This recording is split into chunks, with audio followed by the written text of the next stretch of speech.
best friends. I'm your host, Bill Calkins, and I'm excited for this podcast and video because it's about new varieties, which we all know are the lifeblood of the industry, but it's not going to be your run-of-the-mill new variety presentation, that's for sure. I'm happy to be joined by three representatives from PanAmerican Seed who each bring specific expertise to the table and have worked with these new crops for years to help bring them to market with solid foundations and supported by all the information that you as growers need to be successful. Sonali Padhye is PanAm's Senior Global Technical Manager, Robin Ruether is Senior Product Manager, and Lacy is Director of Product Management for PanAmerican. It's pretty much a dream team lineup when it comes to sharing the ins and outs of the products on today's agenda. Sonali, Robin, Lisa, welcome. It's good to be here.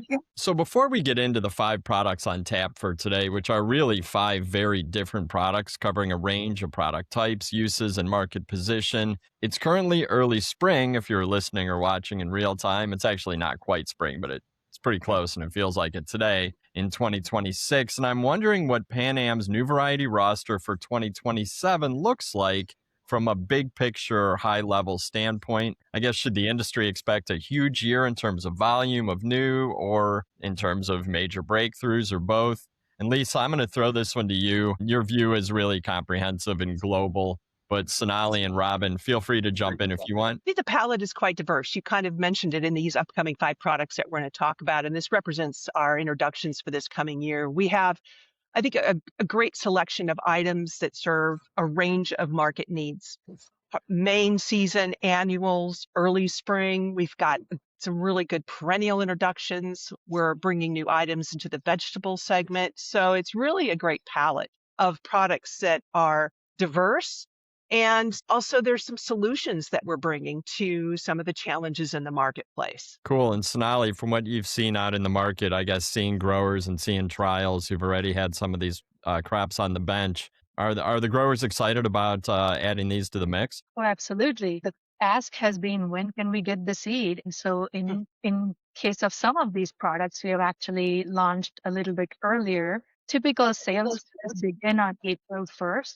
But then a couple of these products have already hit the market running because of this huge demand in the marketplace. So we are very excited about these launches. That's cool. And Robin, we just mentioned that we're all going to be in California in a couple of weeks. You guys showing these crops off to growers. What do you think the reaction is going to be out in California this year? I'm really looking forward to showing everything at Santa Paula in a couple of weeks. I think the reaction will be positive. Maybe some people have done trials and have seen these a little bit before, but now we finally get to release them and experience them. So very, very eager to get that going. Awesome. And I know everybody who's going to be attending in a couple of weeks at Spring Trials is excited too. I think that sets the stage really well for today's discussion. We have 5 crops to cover, very different crops. So where are we starting and who wants to tee it up? Well, I'll tee it up. And as you mentioned, we have 5 diverse and really solution-bringing products that we're going to talk about today. And we love talking about the new varieties. So we do try to deliver a diverse, new, and innovative solution in our products. And as we go through these, I believe the listeners and the watchers to the program and what they'll see in CAST will identify with some of those solutions for them. This presentation is really designed to give the audience some positioning insights on the new products and also some really important crop culture guidance tips that Sonali is going to share. So when the sales teams get into the market, they can hit the ground running with a good amount of introduction information. So we're going to start it off with Lanna lace. The African marigolds are such a staple in the marketplace. Growers can grow it. It's an easy product to grow. Gardeners know how to use it. It's durable. It's season long. And we're really pleased to bring a solution to the market this year with the new Lanna lace. And some of our listeners and watchers may recall a variety called vanilla. It was very popular because it afforded a different color than the traditional marigold colors. But unfortunately, we struggled with seed production and had to drop that variety from the market. The solution we're bringing this year that we're quite enthusiastic about is the new Lanna lace. Now, this one we're bringing has the same color that the market liked about vanilla, with the big benefit of reliable seed production. So some of the characteristics about Lanna Lace, as you see in this picture, here are the large double flower heads. This is similar to the flower shape of a Taishan, but in that nice vanilla color. And there is a main difference between this and the original vanilla, and that is in plant vigor and habit. For those in the marketplace that remember vanilla, it was similar to the Marvel 2, the little bit larger structure Marigold.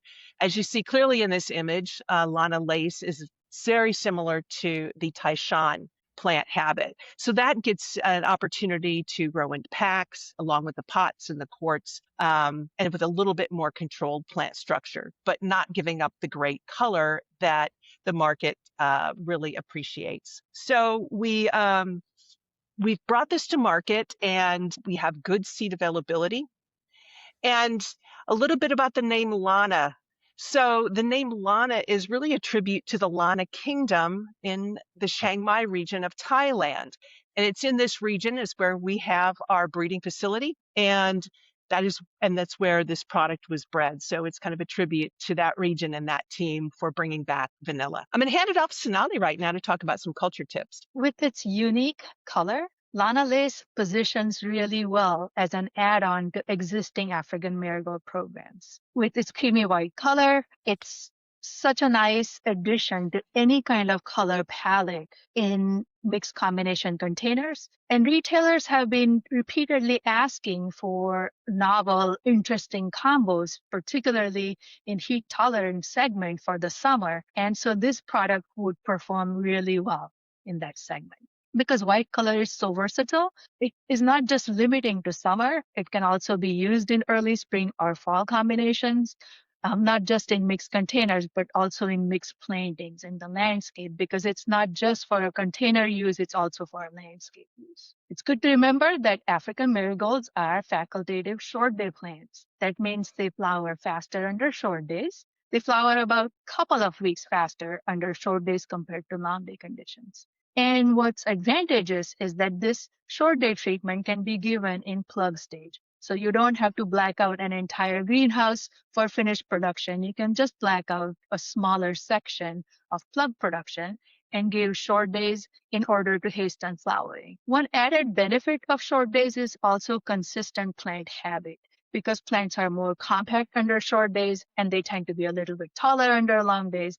And so if you short day the plugs, you consistently deliver the same habit across multiple shift weeks of production. So we kind of want to wrap it up by giving you 3 key insights. So if there were only 3 things that you could remember about each product, we're going to summarize that into each slide. So the first thing about Lanna Lace is that it has creamy white flowers like vanilla, the drop variety, on compact plants like Taishan.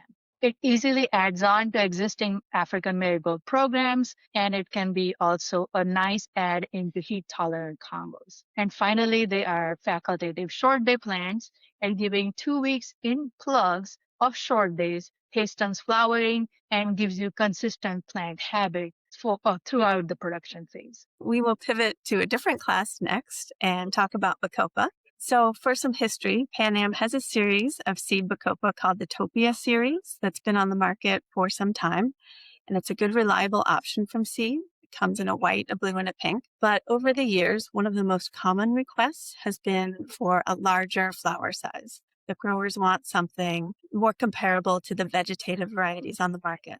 So that is why we are pleased to introduce this Galactic mist that addresses that need. It now delivers the largest flowers available in a seed Bacopa. So this flower size rivals several vegetative varieties. So it's going to give growers that visual impact, but with the conveniences of seed. And I wanted to point out that just recently, due to its excellent trial performance, Galactic Mist was awarded a Flora Select Gold Medal. So if people aren't familiar with the Flora Select program, it's very similar to the All America Selections program we have here in North America. It's done in several trial sites in Europe. So this is a really nice validation. This product holds up to our claims. You don't just have to take our word for it, but independent trial sites have confirmed that this is a winner. So along with the large flowers, Galactic Mist offers a well-branched, mounded habit. There's no pinching needed, as Sonali will go into here in a minute. And a key advantage of seed propagated Bacopas is that they go through a juvenile stage where they're bulking up before they flower. So they're putting their efforts into building up roots, having a solid foundation before it even thinks about flowering. This is nice because it eliminates the need for cleanup due to premature flowering. So it's a really nice labor-saving option for growers. And Galactic Mist is really versatile in its placement. It performs well in patio containers, hanging baskets, and due to its large flower size and robust branching, it's an excellent choice for early cool season combinations. It really mixes well with others. So now I think Sonali will go into some culture tips. Thanks, Robin.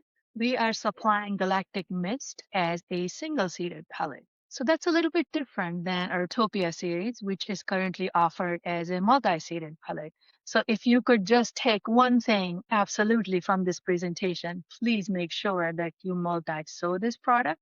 We are recommending that you sow 3 to 4 pellets per cell in a plug tray. And we have a nice little photograph on the screen that demonstrates why that is necessary. Picture on the left shows a tray with one pellet per cell, and you can see that the plugs are a little bit sparse. And with 3 and 4 pellets per cell, you will get fuller, nicer plug with all usable plants. So that's the critical message here. And the other growing tip is from our own trials conducted in our greenhouses in Elburn, Illinois, which is in the Midwest in the United States. And we found out that transitioning from stage 1 to 3 in plugs, meaning after radical emergence until true leaf expansion, that transition needs to be gradual in terms of relative humidity. If the plants are shifted from their moist germination environment into dry environment, you lose some of the usables. And so we are recommending maintaining high relative humidity of 60% or greater in that critical transition phase during pluck. We are not recommending pinching on this product, and that is because pinch plants tend to have more sparse flowers in the center. The photo here demonstrates control, which is a non-pinched control on the left, and pinched plant on the right. And you can see that the pinched plant is missing a lot of flowers in the center. So please do not pinch it. Copas are day neutral, but they continue to flower across a range of photo periods, and therefore they're very easy to program and use. And finally, one of the tips that also came from our several growing trials was to moisture manage it appropriately. Copas are sensitive to moisture management. They don't like being too wet or too dry. They kind of prefer consistent, moderate moisture throughout the growing phase. So both in plug as well as in finished stage, don't allow the plants to wilt because wilt causes premature bud and flower drop. Just keep it at level 2 to 3 consistent, not too wet, not too dry. In summary, if you could just take 3 things away, that would be this is the largest seed Bacopa with largest flowers, which are very, very similar to vegetative types. We are supplying it as a single seed pellet, so you'd have to make sure that you sow 3 to 4 pellets per cell to get full plugs, and do not pinch this product. Otherwise, it will not have floriferous centers. So does that make any sense, or do you have any questions about the product? I guess my only question on this is knowing that that Bacopa are so popular in combinations, PanAm going to start playing around with combination mixes and putting this in, because you guys do such cool combo programs. You have you played around with Galactic Mist already? Yes, we have, and we'll be able to be sharing that information with the market as soon as we get the images taken of the product. So we're definitely incorporating it into combos. Cool. I mean, that's such a big place in the market for a product like this. This is really exciting. And why didn't you multi-pellet it? Like, what was there a technical reason behind that, or? Yeah, so typically this is kind of a market dilemma. European customers want single-seeded pellets and they prefer to multi-sow them. And our North American customers want multi-seeded pellets because they want to draw one pellet per cell and be more efficient in their sowing programs. So our decision as a team, in order to manage the number of SKUs we put out into the marketplace, is if it's a higher European volume item, we're going to supply it as a single pellet. And people across the globe will just multi-sow. And if it's a North American centric product, meaning we think that we might sell more volume in North America, then we are going to offer that as a multi-pellet. And actually, we have multiple products in presentation today that are either single seed pellets or multi-pellet based on that rationale. That makes sense. I mean, PanAm is a global company, and I'm sure that plug growers are certainly capable of multi-seeding these, and they'll turn out great. Thank you. All right, so we're going to take a big jump from our little cool season Bacopa to our big summer sunflower with this next introduction of Always Sunny Gold. These big multi-blooming landscape type sunflowers have become highly popular due to their strong consumer appeal at point of sale, because who doesn't love a sunflower, but also their reliable landscape and garden performance throughout the summer. Always Sunny Gold is a new addition to this category, and it brings several key advantages over other varieties out there. It's got a more compact greenhouse habit, which is great for the grower. It's a fast crop to get out the door. The plants are well branched, providing a full, attractive flower display, whether you pinch or not, which is great for the grower and retailer. And they are very robust plants, as we'll see in some photos here. They have an extended garden performance. So it's an awesome product for the landscaper or home gardener. And this is another award winner, just like Bacopa Galactic Mist. Always Sunny Gold just recently received the Flora Select Gold Medal. So there's some really nice publicity about that online through the Flora Select social media or their webpage. So again, it's nice to have our claims verified by all these trial sites. Another important point is that Always Sunny Gold has 100% pollen-free flowers. So why is that important? Well, it's nice because no pollen equals no mess is basically what it comes down to. So this can be beneficial like on the retail bench, where the leaves aren't getting dusted with a yellow unsightly coating, or especially when the plants are used as a cut flower by fresh market growers or home gardeners. The lack of pollen makes the harvesting and the handling and the arranging of the bouquets just cleaner, and it's more convenient. In one of my past jobs, we had a phrase about not shedding pollen on the tablecloth. So that's the visual that always comes to my head, is that, somebody buys a nice bouquet at the farmer's market and brings it home. They're not going to be annoyed the next day when there's a halo of yellow on the tablecloth.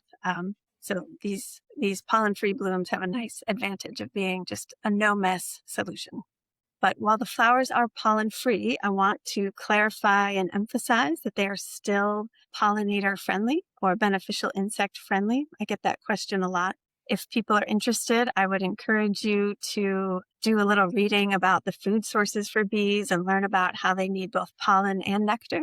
I'm by no means an expert, but I find it very fascinating.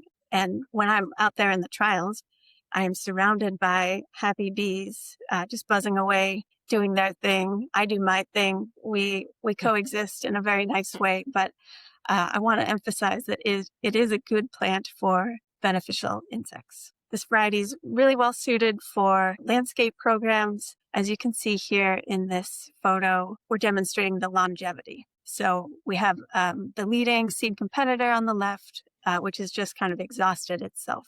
There's no new blooms coming, whereas Always Sunny Gold on the right is still going strong. And this photo was taken in California week 36, getting pretty late in the season. We're getting into September. But we have seen these same results in other trials throughout the country and throughout the world, really. And this is why it's winning awards. Its longevity is a real breeding breakthrough.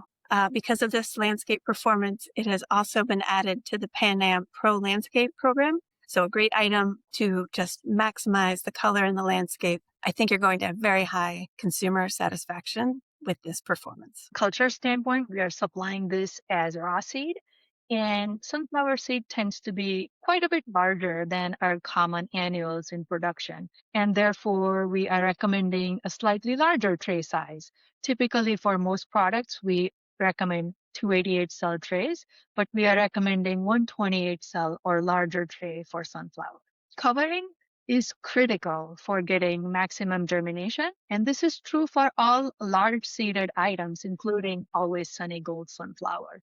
What this cover does is it provides that high humidity environment and consistent moisture supply throughout germination, and therefore growers can achieve higher germination as well as greater uniformity of seedlings. Robin mentioned that Always Sunny Gold is a compact variety for greenhouse production, but it does benefit from PGR use both in plug as well as in finished stage. In plugs, we are recommending a 2 parts per million paclobutrazole sprench immediately after germination is complete at radical emergence. And a sprench is a greenhouse lingo for a large volume spray application, which means almost twice as much chemical is applied, but is applied as a spray, so that some of that chemical drips into the media and also acts as a drench, providing benefits as spray for immediate use and drench for later use by the plants. And so it tends to last longer than just a spray. Interspecific sunflowers are facultative long day plants. That means Always Sunny Gold flowers faster under long days, and it flowers about 2 weeks faster under long days compared to short days. Similar to a lot of other crops, this long day treatment can be provided in plug stage, and we are recommending either 14 hours of long days or longer than that, or a night interruption treatment, which means the lamps turn on at 10 p.m. at night and then they turn off at 2 a.m. This treatment helps promote flowering faster under short days in finish as shown in the image below. So on the bench that's on the left side of the image, we have plugs grown under long days and plants after transplant finished under short days. And that long day benefit carried over into short day finish and the plants flower faster. Compared to bench on the right that is showing plants that were always kept under short days, both in plug as well as finished stage. If you look a little bit closely, you can see that those plants do have flower buds, so eventually they will go ahead and flower. The flowering is just delayed by a couple more weeks. And when we give this long day treatment in plugs, Always Sunny finishes 10 to 14 days faster than its seed competitor, given the same treatment. So it has that added advantage of faster finish than competition. If you don't pinch Always Sunny Gold, you end up with one central large bloom like shown in the middle image on the screen. But typically the goal is to produce multiple flowering stems on a plant so that it's retail ready and it's very desirable to consumers and yields higher sell-through. So pinching is recommended for that particular application. You can pinch plants when they have about 12 to 14 leaves after transplant. And pinching should be given at 8 leaves, which means you keep 8 leaves and you remove 4 to 6 leaves at that pinch. That stage is illustrated in the image on the left side on the screen. Pinching does delay flowering by about 10 to 14 days, but it still has really good value because it produces such a nice looking plant that's just going to fly off the shelf at retail. And so it really helps make the plants retail ready with that appeal with multiple flowers at sale. PGRs are also necessary in finished stage. Unpinched plants tend to be a little bit unruly as shown on the rightmost side of the image. These are pinched plants without any PGR. We recommend a paclobutrazole drench. In this Midwestern trial, we use 2 or 3 parts per million paclobutrazole in drench form, and both yielded decent control. If grown under very high heat or humid conditions, like in the southeast or southwest, higher rates or repeated applications of PGRs might be necessary. So the 3 key takeaways or insights from this crop are: Always Sunny Gold is excellent for use in new and existing landscape type sunflower programs, and they make excellent cut flowers for fresh market programs. Always Sunny Gold does require PGRs in both plug stage and finish. In plug stage, we are recommending 2 parts per million paclobutrazole sprench at radical emergence, and at finish stage, we are recommending 3 parts per million paclobutrazole drench about a couple of weeks after transplant. If you want multiple flowers at ship, we recommend pinching at 12 to 14 leaf stage, leaving 8 leaves behind. Well, we're moving from peak landscape summer product of Always Sunny to a product that's going to be providing an opportunity for early spring sales in combos. This is Heucherette. Now, I'm going to focus on the ETTE at the end of that name, Heucherette, because that implies a little bit more compact, and a little bit smaller plant structure. So this is not your typical large leaf, big, vigorous Heuchera. This is really designed to be more refined, more compact, and flowering. So you get the combo of the flowering plus the foliage in Heucherette. Heucherette is a tender perennial. I want to emphasize the word tender here. It's a zone 6A to 8A. But it really performs best under cool, moderate conditions. It is not designed for your peak season of summer where it's hot or humid or full sun. Heucherette does not perform well in those conditions. So really think about early spring offering with the two Heucherette colors. So the first color we're showing here is Heucherette Pink. These have these pink to almost pink bicolor flowers above this really lovely burgundy foliage. This is also a gold medal winner in the Florist Select program. It trialed very well and again shows the opportunity for use of this genetic. So this is Heucherette Pink. And here is its partner color, Heucherette Red. Red has these bright, vibrant flowers above the green foliage. So where to position Heucherette? Think of it as an accent or a flowering element in like your cool spring plantings or standalone container. I really think that there's some opportunities for Heucherette to be mixed with your other spring products. Think primulas, pansies, violas, and we believe there's a nice opportunity there because those shoulder season programs can benefit from some additional product lines to kind of change up what those combos can look like. As mentioned before, it is a tender perennial. So in very certain moderate climates, such as in the Pacific Northwest, this could be grown and sold as a tender perennial, but as very regional specific use. So I'm going to pass it on to Sonali for some grower insights. Heucherette is supplied as single seed pellets, and we are recommending that growers sow 3 to 4 pellets per cell in order to get full, good, nice looking professional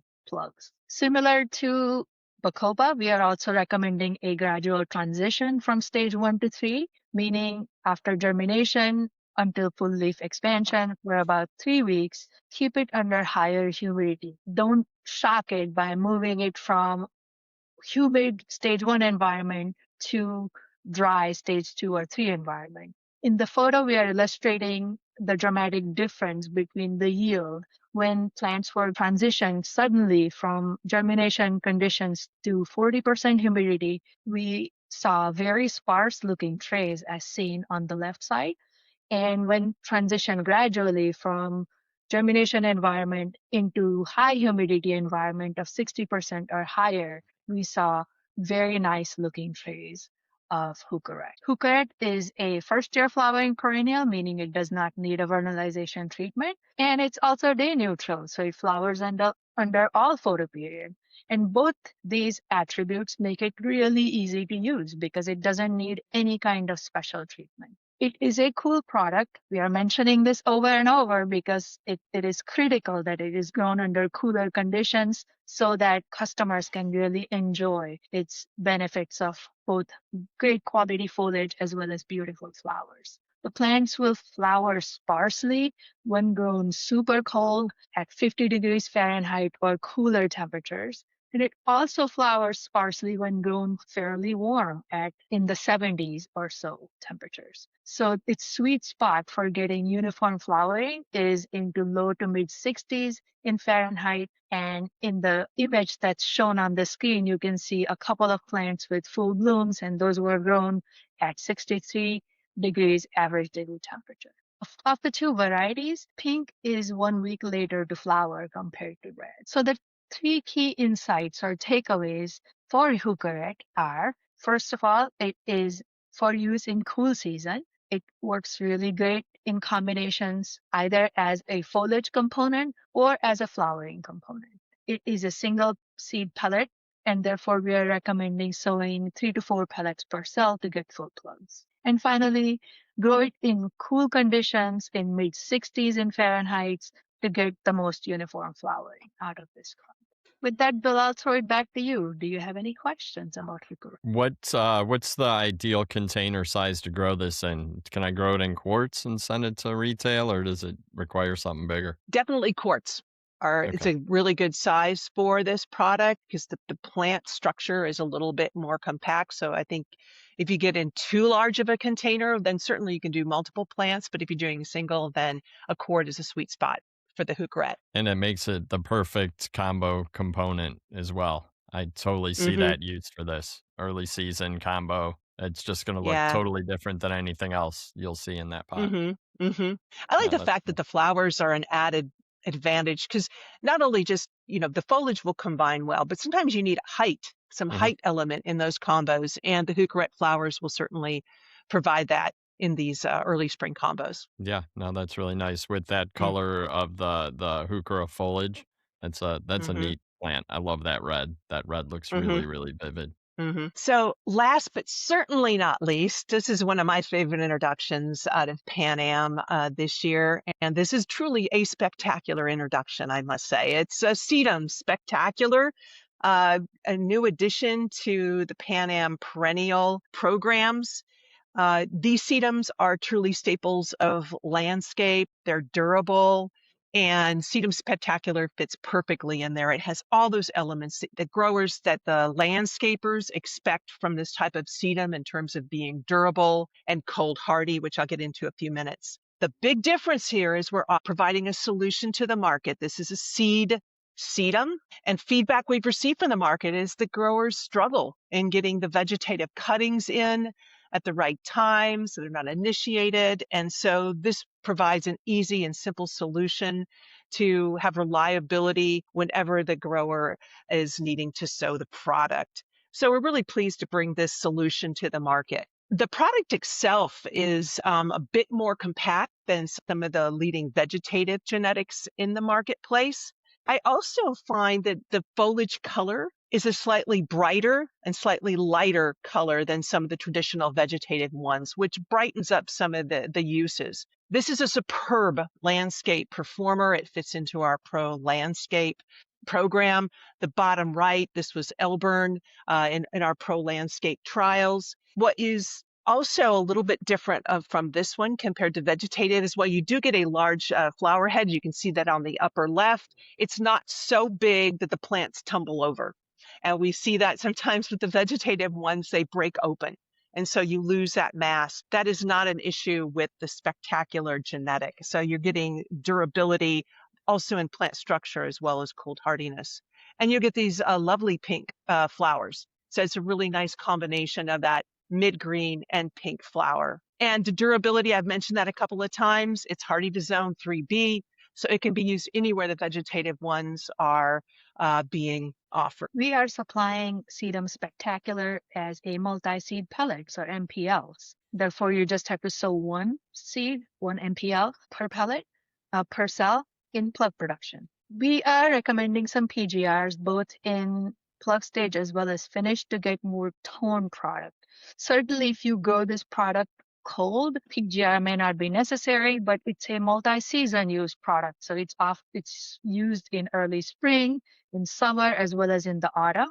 And so the growing conditions vary greatly. Therefore, PGRs may be necessary particularly if it's grown on the warm side. In plugs, we have found that diminazide at 2500 ppm after full stand is beneficial. The image shows you the control is a little bit loose. You can see a little bit of stem elongation in those seedlings, whereas with diminazide spray, seedlings are much more compact and they look very toned. I will talk about photoperiod requirement of Sedum Spectacular quite a bit because it's a little bit of a tricky crop. But as far as plug growing is concerned, we recommend growing plugs under short days at 13-hour photoperiod or shorter because we want to keep the plugs from flowering and allow them to bulk up into nice vegetative growth at that stage. We mentioned a couple of times it's an interesting plant because it's sold green, it's sold with flower buds, and it's also sold in full color with open flowers. And each of those forms require a little bit different photoperiod management. If you want to sell it green, like the leftmost photo, grow plants under short days because short days will inhibit flowering and therefore you will build a nice vegetative robust plant. If you want to sell it with flower buds, then after transplant, move the plants to long days because long days are essential for flower bud development. And finally, if you want to sell Sedum Spectacular in color, then the last photo period treatment after the end of long days should be short days because short days are now necessary for those buds to open and for flowers to come to anthesis or color. So to simplify all that a little bit, we have put together this easy to follow chart and it shows how to produce Sedum Spectacular in full color. Start by sowing 1 MPL in 128 cell or larger tray and grow plugs under short days until they are pullable, which takes about 7 to 8 weeks. The short days should be 13 hours or shorter photo period, and this keeps the plugs vegetative. After transplant, grow plants under long days, and long days should be 16 hours or longer, or night interruption by lighting the plants in the middle of the night from 10 p.m. to 2 a.m. That bud formation phase is 5 to 6 weeks. And finally, short days are required again for those formed flower buds to open. And that short day treatment should be for 4 to 5 weeks. So finally, a total production schedule to have from seed sown until having plants ship in full color is somewhere between 16 to 19 weeks. We do recommend maintaining a moderate to high EC on Sedum Spectacular. It's about 1.2. That's recommended because if the EC is too low, plants tend to be chlorotic. And we recommend giving a finished PGR treatment to keep the plant manageable. Both diminazide as well as paclobutrazol work. And the choice of PGR would depend on the growing season. In spring season, when it's a little bit cooler and moderate, you can get away with diminazide at 25 parts per million. But if it's a summer production schedule, then you may need a little more oomph to your PGR program, and that's when 5 parts per million paclobutrazol spray can be effective. In summary, we are presenting 3 key insights that you should take away. First of all, this product is in a way easy because it can be sold green, it can be sold with flower buds, or it can be sold with open flowers. In order to sell the plants quickly from sow until finish with full color, we are recommending a schedule that's given in a chart form. Plugs under short days for 7 to 8 weeks, then finish with buds under long days for 5 to 6 weeks, and then finally again finish for buds to flowering stage under short days for 4 to 5 weeks. And we recommend diminazide in plugs as a PGR and diminazide or paclobutrazol as a finished PGR to give tone to this crop. I know it's a little bit complicated, but we have tried our best to simplify the photo period management of this crop. With that, do you have any questions, Bill? When are the majority of this type of sedum sold? What time of year, I guess, would the bulk of the market see these at retail? I knew somebody would ask that question. So I reached out to our reps in the market, and the answer was it depends. So a rep from Southwest said that they see sedum supplied both as green or with buds or open flowers. So the green product is sold typically in the summer or late spring. And then the product with buds and open flowers is sold in the autumn or fall. And in the European market, it's sold strictly as a fall product, late in the season, which makes sense because that's when the plugs will naturally get the short days followed by long days followed by short days. Right. So that makes sense that no manipulation would be required if it's a fall finish program. And so, yeah, it's kind of a grower choice. And then, people get to decide whether just let it go through its natural photoperiod cycle to produce it, or whether to manipulate photoperiod in order to have the right form for sale. That makes sense. And what size plug tray are we growing this in? 128 or larger. We always say that, and then we find growers kind of adapting this to their condition and doing whatever works in their situation. So, recommendations are good, but I'm confident that our very innovative growers may also put it in 288s or smaller. I'm sure that will happen. And Lisa, when you mentioned them being compact, before you even got into it, that made me happy because I will say that I have quite a bit of sedum in my yard and it does grow tall flops or snaps off by the Mhm. end of the season, and it's a Mhm. little bit annoying. It's right by my front door. So I think the compactness is a big plus for this, and I love the fact Mhm. that it does have nice flower heads, but they're not gonna just, flop over and snap off before the end of the season. Yeah. That's cool. Yeah. That's definitely what we've observed in our trials here in our pro landscape trials as well. And by compact, it is by no means weak. It's just more controlled than the vegetative genetics that have been Right. around for a while. Okay. Well, I think with that, thank you all so much for your time, Lisa, Sonali, and Robin. You guys are great. Your knowledge range is as comprehensive as PanAm's range of crops. And we saw a lot of that today just with these five. It's such a good representation of what PanAm brings to market. And it does sound like growers can count on some big hitters and awesome additions from PanAm for 2027. And of course, beyond. And we were talking before we started that in product management and product selection and doing all the cultural trial work, that you guys are thinking many years in advance, and these crops have been on your radar for a long time. Can any of you tell me which one of these five crops has been in the breeding pipeline the longest? Mm. See, maybe the Bacopa that we had to work on the seed form, but the product was done quite a Mhm. while ago, but we had to just figure out the proper seed form. Okay. Well, that's Yeah. cool. That's something I just think is Mm. interesting, and Mm. knowing the longevity of some of these breeding programs is really exciting. Mhm. Before we close, where can our viewers and listeners go for more information about Pan American, the product assortment, or any of the cultural and technical information needed for production? Where's the best place to go? That is an excellent question, Bill. So we put out all the information related to every product culture in Grower Facts, which are available online. So if you go to panamseed.com, Grower Facts for every product are listed. And I double checked, and all these products are already uploaded and ready to go. And right next to the Grower Facts link for most of the products, we provide an additional link called Grower Facts Extra.